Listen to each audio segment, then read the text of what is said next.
Imagine você trabalhar em uma única obra durante 10 anos, buscando a perfeição, adicionando camada por camada ali naquela obra. E quando você abre, expõe essa obra para o mundo, as pessoas enxergam apenas borrões, sem sentido. Essa é a premissa de A Obra-Prima Ignorada, de Honoré Balzac. Essa é uma obra que inspirou Cézanne e Picasso, apesar dela ser curtinha, é uma novela de menos de 100 páginas, mas que antecipou o surgimento do abstracionismo e da arte moderna, quase um século antes do surgimento. Ela foi publicada em 1831 e eu vim aqui hoje falar com vocês porque uma obra tão curtinha fez tanto sucesso em sua época e inspirou tantos artistas, não só na literatura, na arte, mas também falando um pouco da psicologia do artista. Bom, essa obra se passa em Paris, de 1912, e ela vai juntar 3 autores, 3 artistas, em épocas completamente diferentes em suas carreiras. O primeiro aqui é o Nicolas Poussin. Não é assim que se fala, tá, gente? Mas eu vou falar assim, porque eu procurei no Google como se fala. É Nicolas Poussin, mas eu vou falar como eu leio, né? Porque o meu francês é inexistente, então eu vou falar como se lê. E esse é um jovem artista aqui. Ele não tem recursos, ele está iniciando na sua carreira, mas ele tem um grande entusiasmo e uma grande vontade de ser um artista melhor. Então ele vai atrás desse mestre tão conhecido, que eu vou falar em breve sobre ele, né? Ele está em busca de aprender com esse grande mestre das artes. O segundo aqui que ele apresenta, que já é um artista mais renomado, já estabeleceu sua carreira na corte, é o Franz Pourbus. Eu vou escrever aqui a diferença. O Balzac ele escreve Franz Pourbus, mas esse artista, na verdade o nome dele é Franz Pourbus. Eu vou deixar escrito a diferença para vocês verem a diferença. Esses 2 artistas, eles realmente existiram na história. O Balzac, ele vai misturar ficção com realidade. Então, esses 2 artistas que eu estou falando, que são os personagens aqui do livro, eles realmente existiram. E o terceiro personagem, que é o mestre aqui, que está ensinando esses 2 outros artistas, ele é um homem rico, ele se chama Maître Fraunhofer, ele já é idoso, ele é muito venerado pelos 2 outros artistas e ele tem uma obsessão, que é criar um retrato perfeito de uma mulher que se chama Catherine Lescaut. Vou deixar escrito aqui também para vocês verem como é escrita, né? A pronúncia eu não sei, né?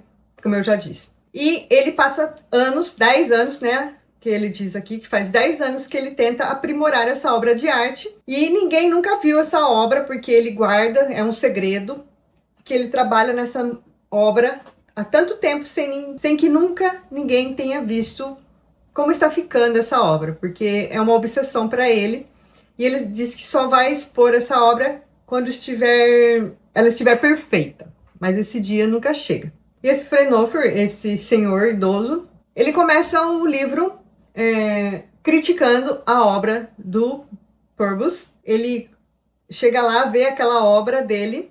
Gente, deixa eu avisar que eu vou falar do conto completo, tá? Vai ter spoiler, sim. Vai ter spoiler, sim. Eu vou contar até o final, porque é uma obra muito curta, não dá pra ficar resumindo tanto assim, não tem tantos detalhes, mas mesmo assim é uma obra interessante, por isso eu vou falar dela completa. Se você não quer saber o que vai acontecer, leia ela, depois você volta aqui pra ver o que eu tenho pra dizer. Bom, voltando.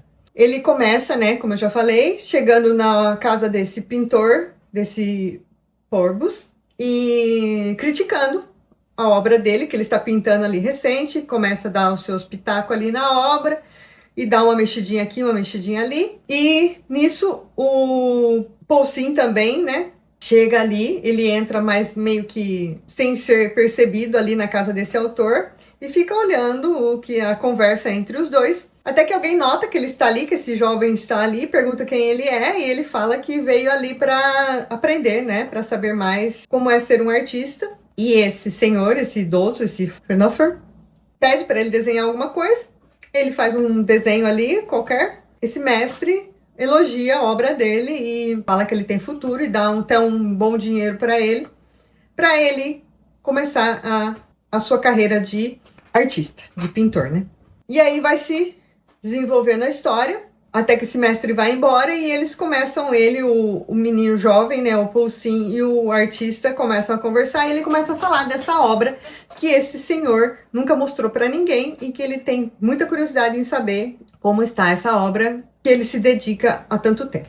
Voltando a falar um pouco dos artistas, né, que são reais nessa obra, o Poussin, ele nasceu em 1594, ele tornou-se o maior expoente do classicismo francês no século XVII, e o Franz Pourbus já é o artista mais consagrado aqui da obra. Ele nasceu em 1569 e ele trabalhou com alguns duques em 1609 e mudou-se para Paris a convite de Maria de Médici e tornou-se o pintor oficial da corte. Mas o mestre aqui, né, o Frenofer, ele é uma ficção, ele não existiu. Então o Balzac mistura artistas que existiram de verdade com um artista ficcional. O livro ele é dividido em duas partes. As duas partes, os dois capítulos, são nome de mulheres. A primeira se chama Gillette. Eu achei muito estranho quando eu comecei a ler que o capítulo se chamava Gillette, mas é o nome da amante, namorada do Poussin. Ela é descrita aqui como uma mulher muito bonita, que chama muita atenção. E o Poussin, para se aproximar desse artista, né, desse idoso, desse senhor, né, desse senhor mestre, ele oferece ela para ele como modelo, né, para que ele possa ver, né, chegar perto da obra de arte tão famosa. Então ele faz tipo uma troca aí, né? Ele oferece a mulher dele para poder ver o quadro que ele esconde ali e ele aceita. Então, aproveitando isso, essa oportunidade, o Pourbus também vai lá para ver essa obra, né, tão famosa que ele sempre quis tanto ver. Então ele também vai, aproveita a oportunidade e vai lá ver a obra. Enquanto o mestre se distrai com a beleza da namorada dele, ele fala que então os dois podem ir lá ver a obra, que é a segunda parte. A obra se chama Catherine Lescaut. Vou deixar escrito aqui para vocês verem como que é escrito. E essa segunda parte fala sobre a obra, né? Como ele se dedicou há tantos anos, né, nessa obra. E aí agora eles vão conhecer finalmente como ficou essa obra. Quando os dois chegam ali no ateliê, nessa sala, né, onde estão outras tantas obras, eles se deparam com algumas mulheres muito bonitas ali, mas eles veem que não é aquela mulher, não é aquela obra. Aí ele fala assim, é essa obra aqui, né? O mestre fala que é a obra. E eles olham para aquela obra e não veem nada. Eles só veem um monte de borrão, sem imagem nenhuma. E a única coisa que mostra que ali já existiu uma presença feminina, um desenho de uma mulher, são os pés. Eles olham os pés ali e vê que realmente já teve ali uma imagem de mulher, mas que conforme ele foi tentando retocar, foi tentando deixar mais bonita, com o passar dos anos, ela perdeu completamente a forma, ela se tornou apenas um borrão. E ele pergunta, vocês não estão vendo nada? E os dois falam que não, que estão vendo só alguns borrões. E aí ele fica decepcionado, né? Fica envergonhado de ter se dedicado há tantos anos àquilo e agora as pessoas olham aquilo e não enxergam o que ele enxerga. E no outro dia surge o anúncio de que ele colocou fogo em todas as suas obras e morreu.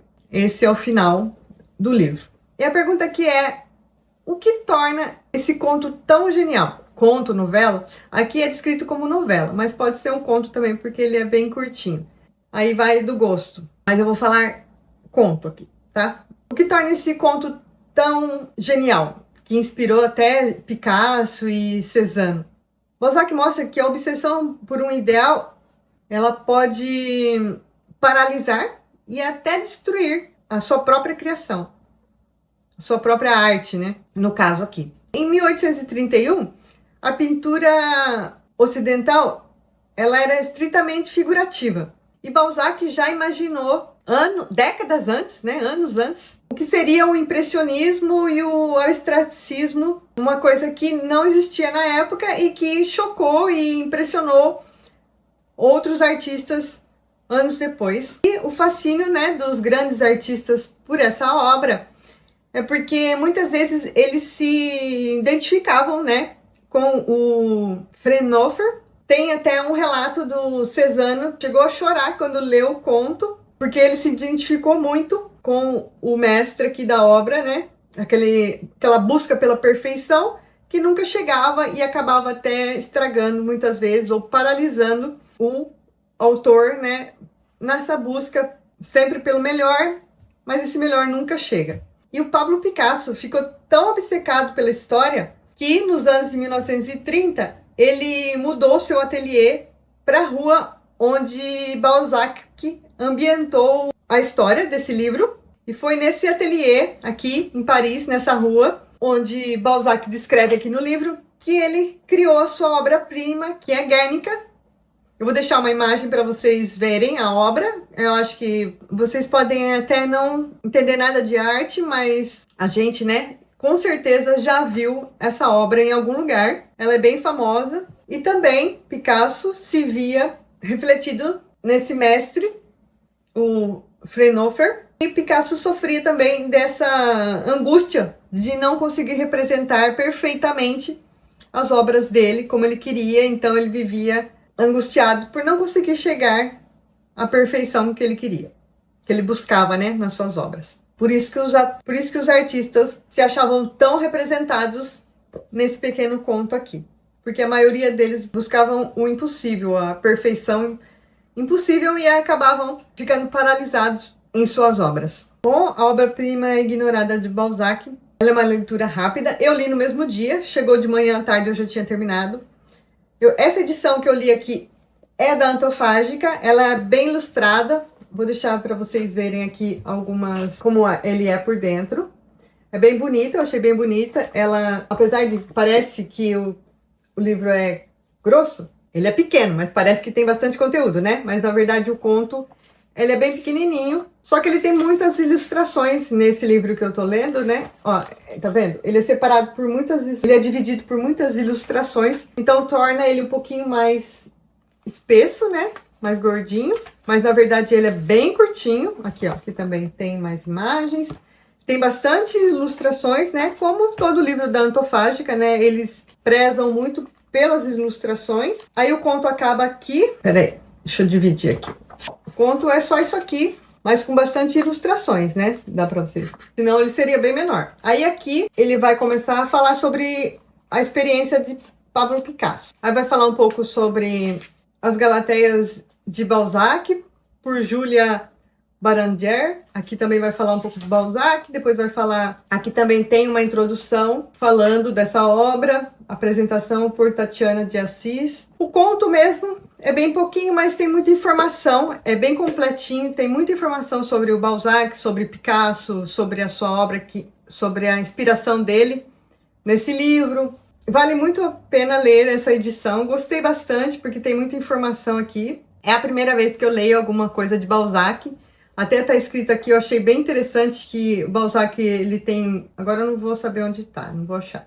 Muitos personagens na literatura dele, alguns pesquisadores chegam a falar que ele tem 2000 e tralalá personagens. Eu não sabia nada sobre o Balzac, é lógico que já ouvi falar do nome dele, mas não sabia nada sobre a história dele, achei bem interessante. Eu tenho um outro livro dele aqui que se chama A Mulher de 30, acho que é um negócio assim. Vou pegar para ler também, que também não é muito grande, com certeza vou ler rapidinho. E gostei bastante.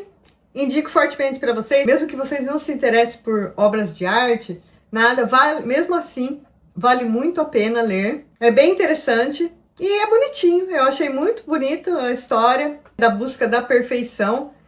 Eu acho que fala muito de todos nós, né?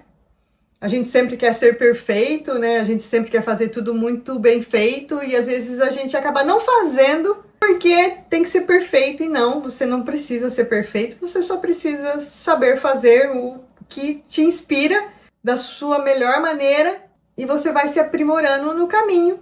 É o processo que vai fazer você chegar à perfeição. A perfeição dentro daquilo que é o seu limite, que é a sua capacidade. E muitas vezes a gente faz, né? Igual o mestre aqui, né?